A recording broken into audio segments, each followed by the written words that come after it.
Ako nga pala ang inyong ka-friend Stephanie dito sa bansang UAE. For today's video guys, it's Sunday, off day, family day at pinaka-importante ang church day.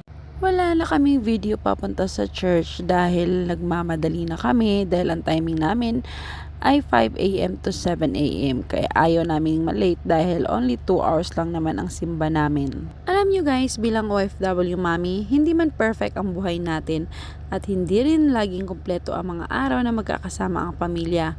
Kaya kapag may pagkakataon na sama-sama kami, talagang ini-enjoy namin ang bawat moment. Kaya habang may pagkakataon, family time, church time, at love time muna. Dahil ang pinaka-importanting blessing na pwede nating ipunin ay hindi pera, kundi ang alaala kasama ang pamilya at ang faith natin kay God.